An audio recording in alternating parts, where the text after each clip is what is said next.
What's going on, Neon Nation? Welcome back for some more Cyberpunk 2077 news. In today's episode, we're going over some delay rumors that Cyberpunk 2077 will not be releasing till 2021 and CDPR's response to this, a new interview featuring RPG progression, real-life inspirations for Cyberpunk, some marketing highlights, a Cyberpunk 2077 music video releasing this week, amongst a variety of other things. First up, we have some clarification on some delay rumors that Cyberpunk 2077 might not release this year via this Twitter account. I honestly don't really know why this story was picked up because the evidence here is pretty thin and vapid to begin with. Twitter user HotGirlVideos69, who's apparently known for having insider information, tweeted this, helping to circulate the rumors, and again isn't really saying much in this post. This account's only claim to fame is predicting that E3 2020 would get cancelled, which honestly wasn't a surprise to anybody, as well as a somewhat accurate prediction on a Nintendo Direct event. Now, because this tweet got picked up, IGN did reach out to CDPR for further clarification, to which they responded with, quote, "As a rule, we don't comment on rumors or speculation, but I will confirm we are just taking time to update all of our assets to reflect the new launch date of December 10th. Now, I know a lot of you guys were disappointed with the delay, but this is positive news, and if we combine this with how quickly they've updated their advertising from across the world, December 10th is looking to be the final date. They've even updated their cover picture on their Twitter to reflect the new date, which was further pointed out by CDPR's global community lead in response to a statement about further delays. Speaking of ads from across the world, Cyberpunk got some free publicity during the election coverage, with their $2.5 million Times Square ad being featured from time to time in the news. The striking yellow really does stand out, and if you were watching any of the coverage, you likely saw an ad or two in the background somewhere. The marketing for this is worldwide, with the most recent Xbox fireworks display incorporating the Cyberpunk logo, as pointed out by CDPR devs on Twitter.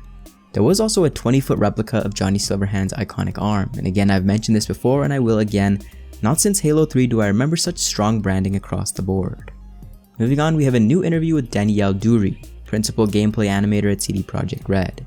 Now, thanks to Master Drake 97, we have a translation here since the original interview was not in English.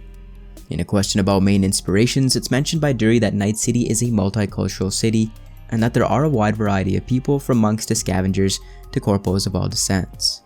Some inspiration is from cyberpunk literature, which we already know at this point, are the works of Ghost in the Shell, Blade Runner, Akira, Neuromancer, Hardwired, as well as the noir genre as a whole, but some is also derived from the real world.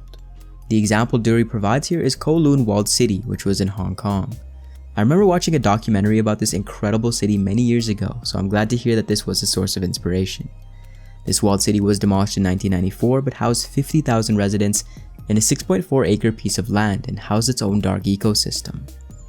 The densely layered former military fort became the home of prostitution, gambling, and drug abuse, and marries the idea of a mega building and the combat zone from Cyberpunk, so I think it's the perfect inspiration. The city is also densely layered so that light doesn't make it to the ground, and we see a ton of inspiration in some of 2077's screenshots here, with the dense concrete structures blocking out the sun. Developers' faces are present in the game, and we've already seen this with CDPR's Sebastian Kalemba resembling our Ripper Doc Victor. During their animation mocap sessions, they used a bunch of movie references to direct their actors in their own movements. For the Japanese corpos, a big reference point were the Takeshi Kitano movies, and for nomads we have Mad Max. Cyberpunk 2077 is an action-adventure RPG and levels will matter. You can headshot enemies and they will do more damage, but if they are many levels above you, don't expect to kill them in a few shots. The reactions will all be visible, giving you the feeling of bullet impact, with examples being enemies toppling over it, but also them getting up. They won't be bullet sponges, and they want something that is visually appealing, but also in line with their RPG mechanics. Moving on, remember Run the Jewels will have their Cyberpunk 2077 music video releasing today, if it hasn't already, so be sure to check that one out. RTJ teased some art for their track No Save Point, and if it's anything like the Grimes 4 AM music video, we should be in for a treat. Moving on, we have an amazing new Cyberpunk 2077 commercial promoting the new 2077 OnePlus phone exclusive to the Asian market.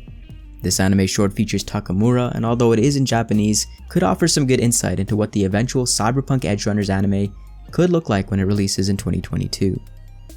As always, for more Cyberpunk, join Neon Nation by subscribing to the Neon Arcade.